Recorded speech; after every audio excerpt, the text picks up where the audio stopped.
My parents replaced me with my lazy sister on the luxury trip I planned after sacrificing everything. I had always wanted to do something special for my parents, something that showed how much I appreciated them, how much I wanted to share time with them. So I saved for months and planned every last detail, a 5-day luxury cruise through California. It was not just any trip. I had booked the presidential suite, premium meals, and exclusive excursions. Everything was designed for the three of us to enjoy together, so they would finally feel proud of me, so we could see together everything I had achieved in San Francisco. But when I arrived at the airport to pick them up, my world fell apart. My sister was with them, lazy, unemployed, and still living at my parents' house, dragging her suitcase as if she were the star of this trip. And then my father chuckled. "We thought your sister needed some fresh air. I am sure you do not mind." My mother avoided my gaze.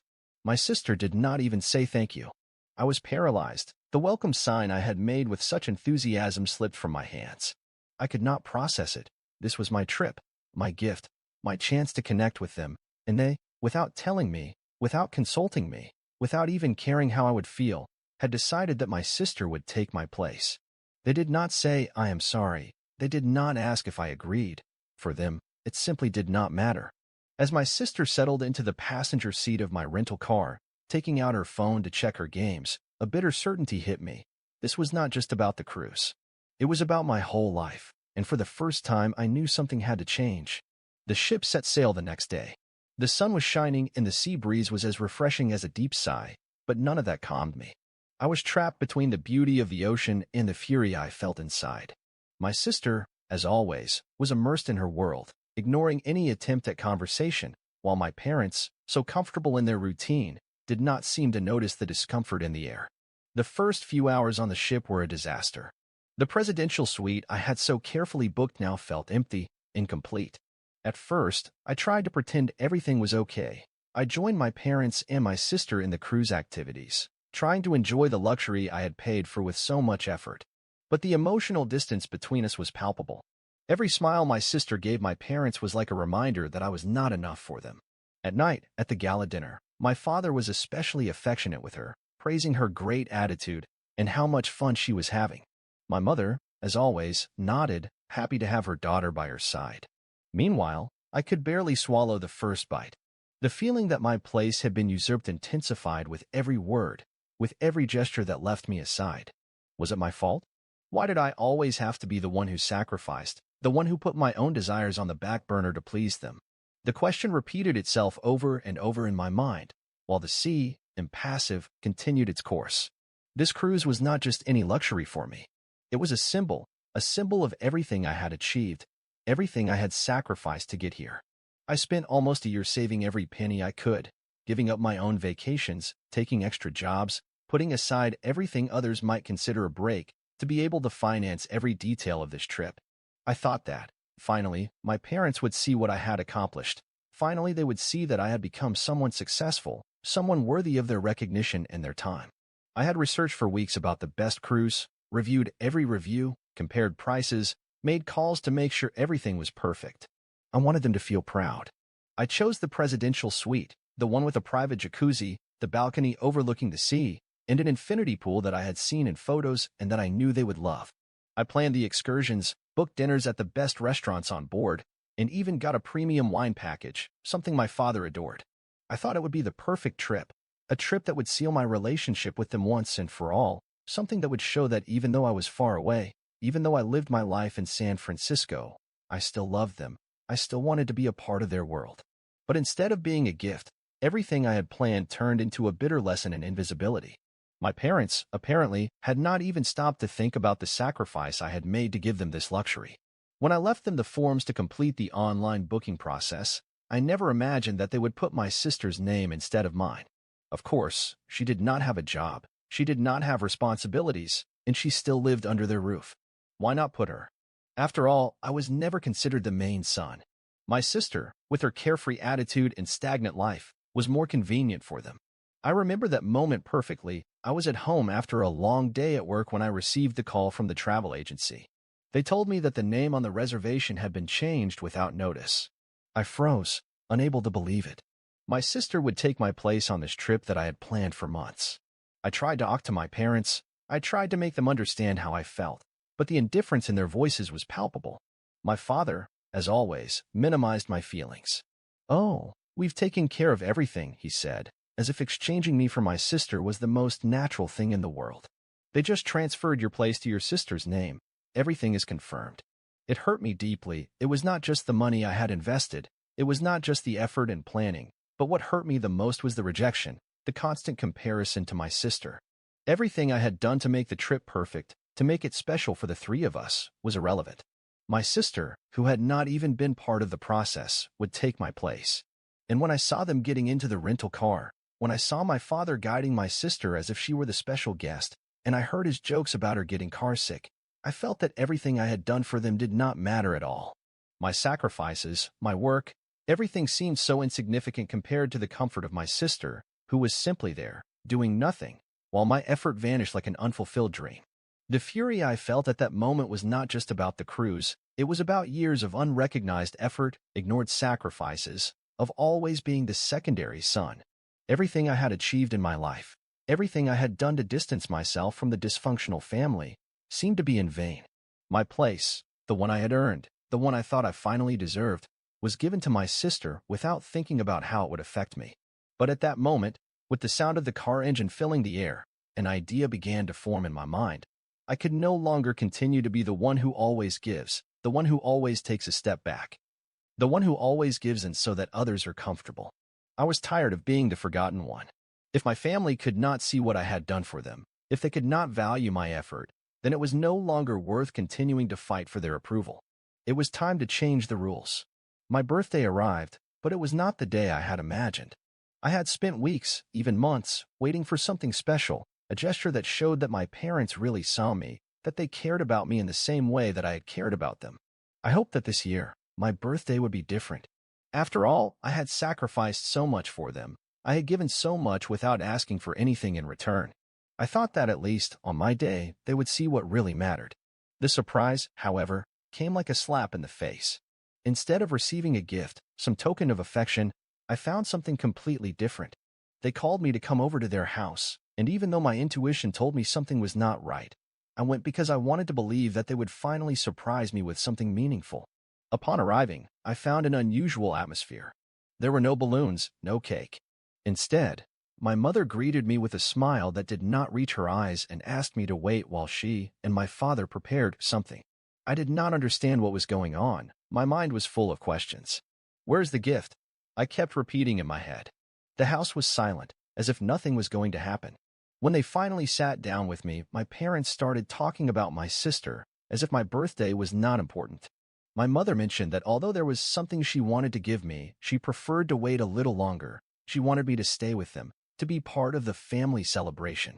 And so I sat there, with a heavy heart and a head full of confused thoughts. Was this what I had been waiting for? My mind was a mess. What I had anticipated as a moment of celebration turned into an ordinary evening like any other. When my mother finally gave me the gift, it was a small box. Upon opening it, what I found was an object that had nothing to do with me, a house ornament, something I did not even ask for. It was clear that they had not thought of me for even a second. It was something that had been bought without a real connection, something they could have bought at any store, as if it were a mere formality. Not a special word, not a card. The gift lacked any kind of emotion or reflection. I felt completely invisible. Everything I had done for them, all my sacrifices, my efforts to please them, had no value in their eyes. It was as if I were just a spectator in their life, a piece that did not matter, that did not fit into their plans.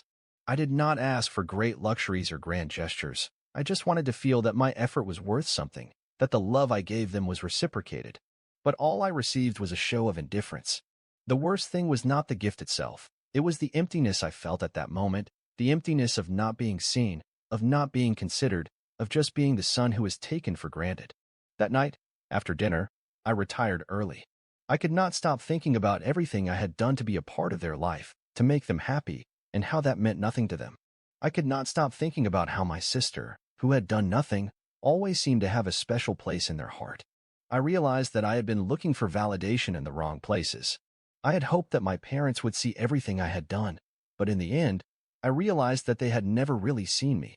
And perhaps, for the first time, I understood that it is not about waiting for their recognition, but about finding my own worth without depending on the approval of others. The moment I decided to finally look at the situation clearly, without the rose-tinted glasses of hope I had been wearing for years, was when my sister began to talk incessantly about how she felt on the cruise. Every message I received from my parents during those days on board reminded me of what I already knew, but did not want to accept. Everything I had done for them did not matter. My effort, my sacrifice, my unconditional love for them had no value.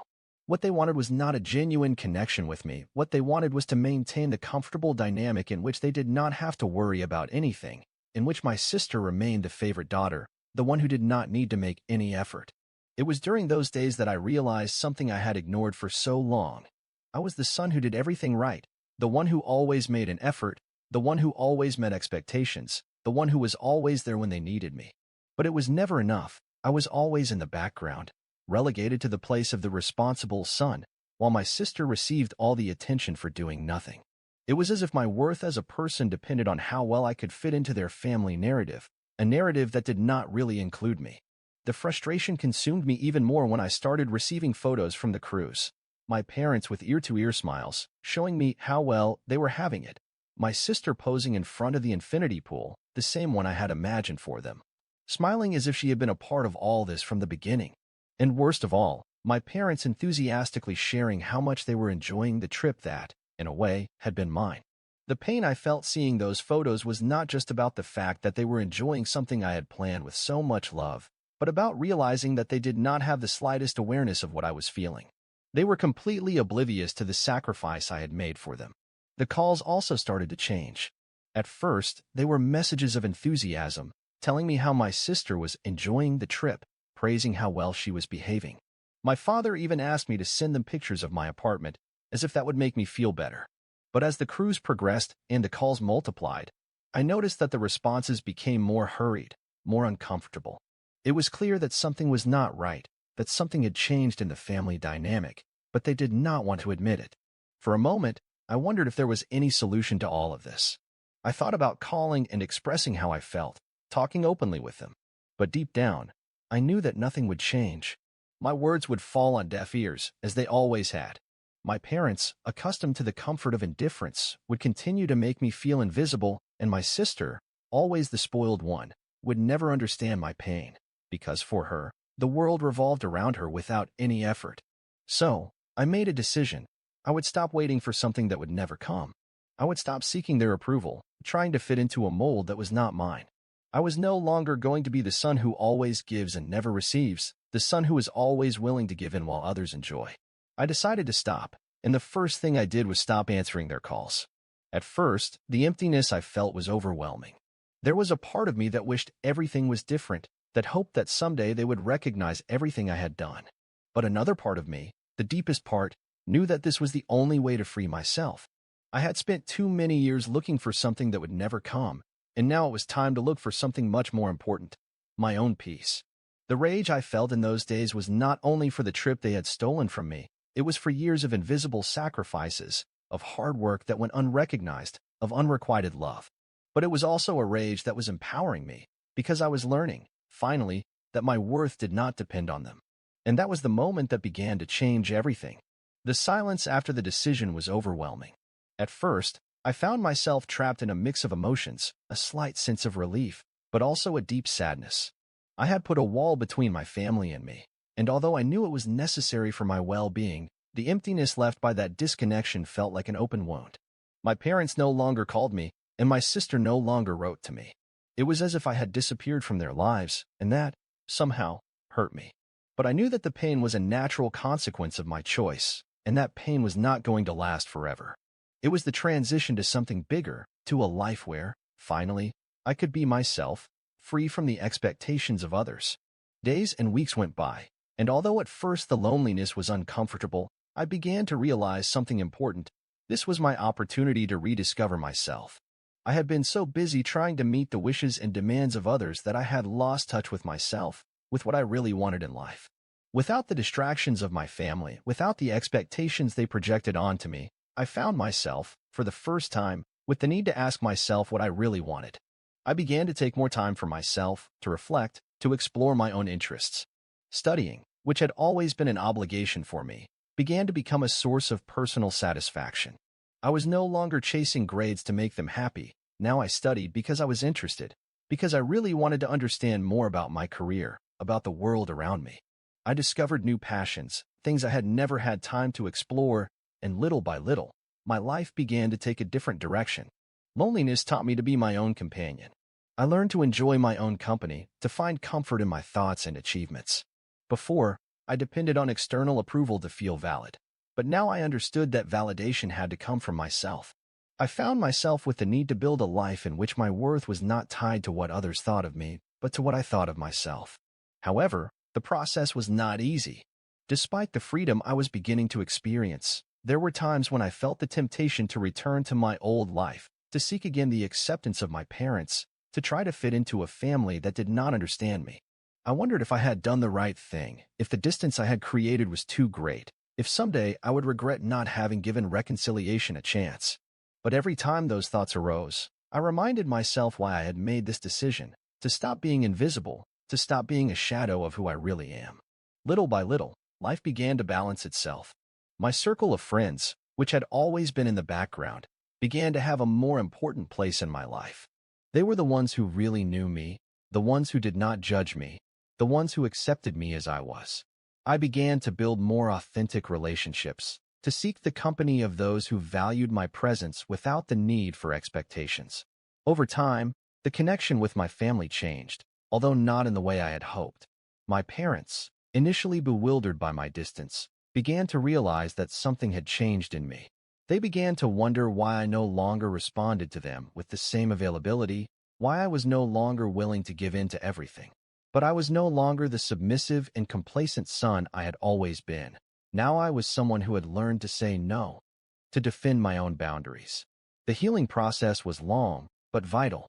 Every day that passed in that chosen solitude strengthened me more. I understood myself more. I realized that true peace did not depend on being surrounded by others, but on being at peace with myself, being in harmony with my own desires, my own dreams. That was the greatest revelation. Life does not have to be lived according to the standards of others, but according to my own.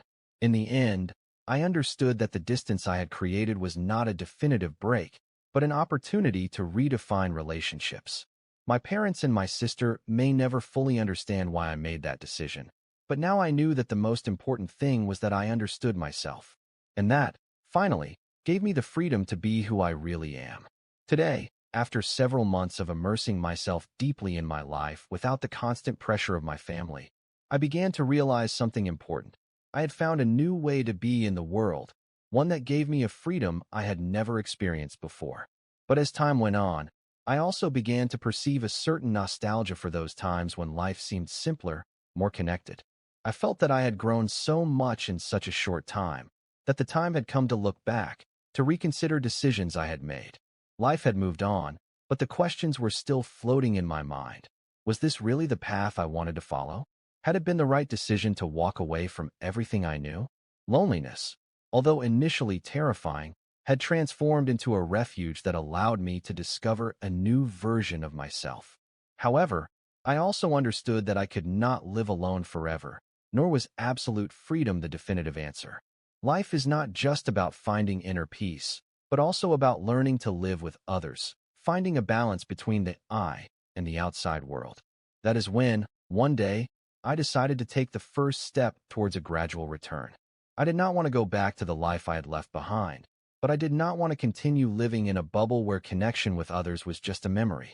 I realized that the time had come to reopen the channels of communication with my family, but in a different way, from a place of mutual respect, from the understanding that I was no longer the person I had been before my distance. I could no longer expect everything to be the same. I had changed too. The first thing was to try to re-establish contact with my sister. I decided to write her a letter, a sincere letter in which I told her about my experience, about what I had learned from loneliness and what I had discovered about myself. I knew that not everything would be easy for her to understand.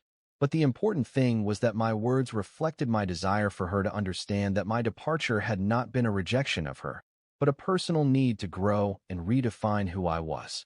The letter was my way of opening a door, not to return to what had been, but to begin to create something new, a space where we could both meet without expectations.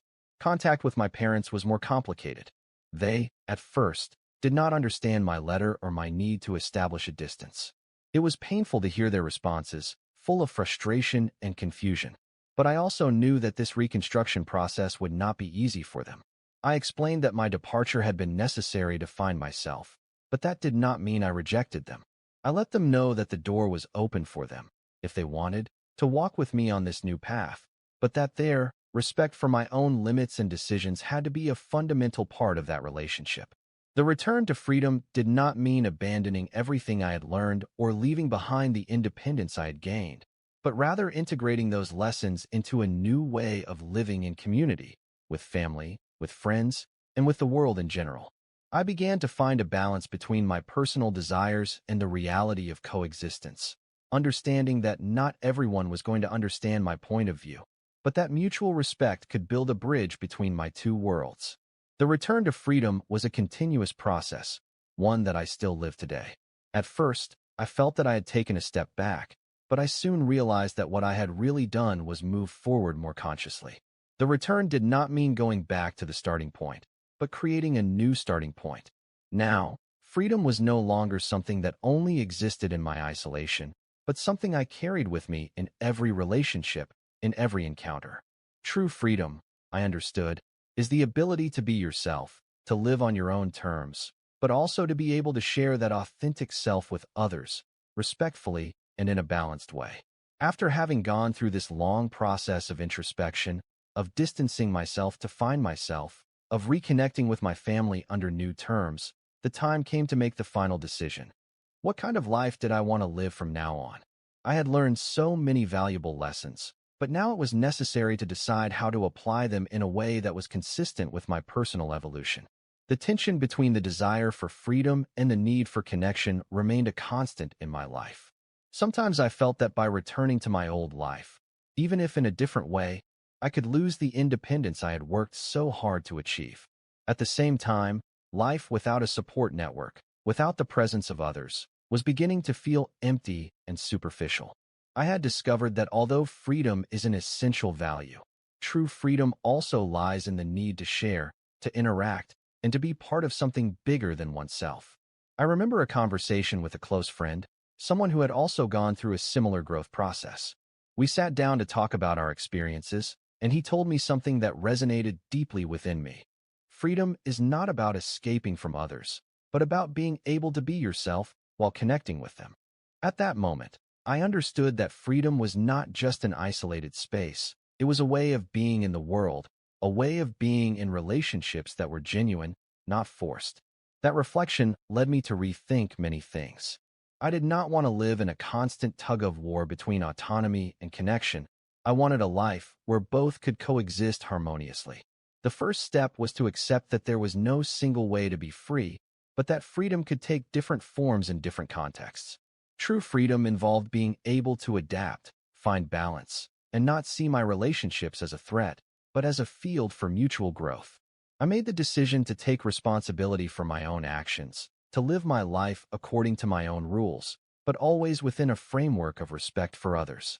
This decision allowed me to set clear boundaries, but also to open myself up again to relationships, recognizing that I could not live only for myself, that I needed human contact, the support and understanding of those around me.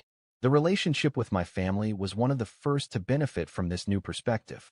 I accepted that my parents and my sister were not going to understand everything right away, but I also understood that I could not continue to demand that they fully understand my process. The important thing was that now, at least, there was a space for communication. My parents began to see that my desire for autonomy did not imply a rejection of them, and little by little, we learned to live together in our differences, respecting our own boundaries. This mutual acceptance was the beginning of a new way of relating to each other, one where each of us could be who we were without feeling threatened by the presence of the other. With my friends, the situation was easier. Many of them had gone through similar processes, and the connection was more natural. The idea of sharing, of not fearing vulnerability, became a solid foundation upon which we could build deeper relationships. I learned that human connections not only enrich life, but also offer a broader perspective on oneself, on the world. The support of others became a source of strength, not a limitation of my freedom. The final decision, then, was to accept that life is a constant balance. Freedom and connection are not opposites, but complementary. To be truly free, we need others, and to be connected with others, we need to be free to be ourselves. Life, in the end, is not just about finding the right path, but about learning to walk with others, respecting both our own individuality and that of others. Now I look to the future with a greater understanding of who I am, of what I want, and of how I want to relate to the world. Freedom is not something you achieve once and keep forever. It is a continuous process, one that changes and evolves as we do. And most importantly, true freedom is not found in running away from others, but in learning to live with them, to be part of a whole without losing our essence. As time went on, and after having kept my boundaries firmly established, interactions with my family began to transform. It was not an immediate or easy change, but something began to shift in the dynamic. My father, who had always been the most reluctant to accept my decisions, began to show signs that he understood my position, albeit subtly. The messages and calls, although still occasional, began to take on a less confrontational tone and were more oriented towards understanding what I had experienced during those months of separation. My sister, although she never showed a deep understanding of my pain, somehow began to see things from a new perspective. Although she could not put herself in my shoes, her attempts to re-establish contact, in a less selfish way, were notable. Sometimes I wondered if the distance I had created between us had done more for our relationship than any other conversation we had had before.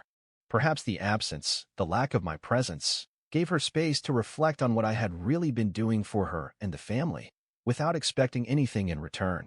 The most important thing about all this, however, was that despite the fact that the old wounds were still there, the simple fact that they began to try to understand me, even clumsily, offered me the possibility of a new way of relating to them. It was no longer about everything going back to the way it was before, about me going back to being the perfect son I had always tried to be. Now it was about a new kind of bond, one in which mutual respect and understanding were the basis of what could be a more balanced relationship. I remember one afternoon, while walking along the coast of San Francisco, I received a message from my mother. It was short, but meaningful. "Lucas, I would like to see you. Not talk about the past, but to talk about you, about what you have learned, about who you are now." That message was the closure I needed, not because everything was completely resolved, but because I realized that I had reached a place where I could be myself without having to beg for their approval. I had found peace within myself, and that message, although simple, was the beginning of a reconciliation based on something much deeper, mutual acceptance. Looking back, I realize how much I have grown since that moment when I made the difficult decision to put distance between my family and me. What at the time seemed like a definitive break turned out to be, in reality, an opportunity for transformation. This experience taught me that sometimes it is necessary to take a step back in order to move forward towards a more authentic life, more aligned with what I truly want and need. One of the most valuable lessons I learned was the importance of prioritizing my emotional well-being. For years, I tried to please others, always seeking their approval, especially from my parents. I thought that love and acceptance depended on meeting their expectations. However, by stepping away and taking the time to reflect, I understood that love and respect must start with oneself. You cannot give what you do not have, and when you do not respect yourself, it is difficult to expect others to do so. The time I spent alone also allowed me to reconnect with my passion for engineering and mechatronics. I felt that I could fully dedicate myself to my education, my projects, and my professional goals, without the constant pressure of being something I was not. It was as if a weight had been lifted from my shoulders, and the mental clarity I experienced allowed me to move forward in a more decisive and effective way. In addition, I learned to set healthy boundaries, something that had never been a priority for me. Throughout my life, I was trained to put the needs of others above my own. But after this process, I understood that it is perfectly valid to put myself first when it comes to my peace of mind. That does not mean that I do not love my family or that I do not want to have a relationship with them. But now I understand that this relationship must be based on mutual respect and the freedom to be myself. Today, although the relationship with my family is not perfect, it has transformed into something healthier and more balanced. I no longer seek their constant approval, but have found confidence in myself. And perhaps, most importantly, I know that in the process, I have become a better version of myself, stronger, more aware, and more capable of making decisions that favor my personal growth.